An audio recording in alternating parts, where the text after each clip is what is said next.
Kumbe wanawake wakivaa magoli marefu wanapendeza wa dunia hii hapa bwana sana.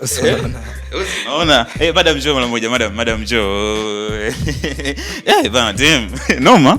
So mchezo. G. Yo. Bana, madam unakuita nani? Unstoppable pendeza, sexy lady pendeza. Unstoppable pendeza, sexy lady Pendeza. Mnyamwezi sana. Wewe kabla tujaendelea sana, wewe inabidi kuzungumzie deep sana sababu unapendeza afu umevaa gauni. Sababu kwa wanawake wengi sasa hivi hawezi kupendeza na gauni hivi kaeje? Tutaijua hapa kwenye Kodido Mjini FM. Dacho Tanzania, that's my name. Niko hapa na G Elisha Mkala misimu yote. Bana huyu ndo master ambaye anasema kwenye singeli naye ni king. Alikuja hapa kizungu akasema ni king wa singeli. Vipi hili jambo unalichukuliaje kwa upande wako? Na wewe ile king wewe unaiachia au inakwaje?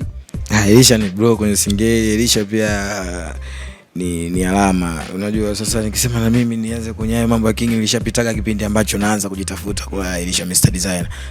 Hivi Elisha huwezi kuimba muziki wako pasipo kuweuka? Ama unajua muziki ni mzuka, asili ya muziki ni mzuka ya G. Okay, tuko na madam hapa. Huyu ni familia yako. Kwa wakati intro inaanza mtu anashinda kule na kwa vipi? Pendeza ni mshikaji wako karibu sana. Na story nyingi ambazo tunazongelea mtaani ni kwamba Pendeza ni baby mama wako. Sasa mimi nataka nijibu yeye kwa sababu karibu wake na wewe ni mkubwa, imekaeje? Unajua sehemu yote wanapoonekana mwanamke na mwanaume, kila mtu ana mawazo yake. Kila mtu anaweza akaongea chochote na uwezi kumwaminisha kila mtu.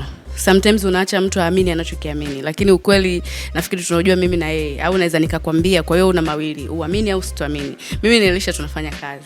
Wewe hadi sasa hivi una mchango gani kwa Elisha?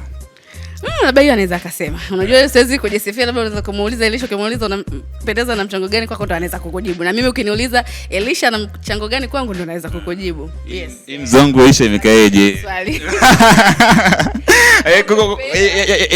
Usibali ongelee, labda ongelee sababu watu wengi wanauliza in deep sana, bila tufahamu deep sana, ndio hii imekaeje mzangu? Amesema ukweli, ana mchango mkubwa sana kwangu sababu tangu nimeweza kufanya naye kazi pia kuna mambo fulani hivi mpaka kuipeleka singeli Ushuani ndio Mikocheni, bado pia ni idea ambazo after kukutana na uongozi wangu mpya Pendeza ndio tumeamua kufanya vitu vikubwa sana. Kwa hiyo kwangu mimi ana mchango mkubwa kwa vitu vingi sana. Hivi mwanamke kama Pendeza unavutiwa na vitu gani kwake? Au mtu ambaye anafanania anapendeza venye anaonekana, wewe unapendezwa na vitu gani? Hapo kwenye kuvutia na imani shemeji ndio najua vizuri kwa madam, lakini mara nyingi kila binadamu na imani na mtazamo wake na kitu ambacho kinamvutia uchibwa. Bwana. Hivi Uswahilini una miss nini vitu vya Uswahilini? Yaani kitu gani ambacho unakimisi Uswahilini? Kitu na miss unajua vurugu mshike hapa na pale, unajua Uswahilini bwana mwanangu. Kwa sababu kusema miguu yako huko nini hamna, ni vyakula ambavyo sasa hivi hata mahoteli makubwa wanavitengeneza. Kwa hiyo sasa hivi Swahili food unazikuta popote sehemu kubwa. Swahili tunamisi tu vurugu za hapa na pale, tunamisi zile nini hivyo. Unajua Swahili kuna mambo mengi kama unavyosema.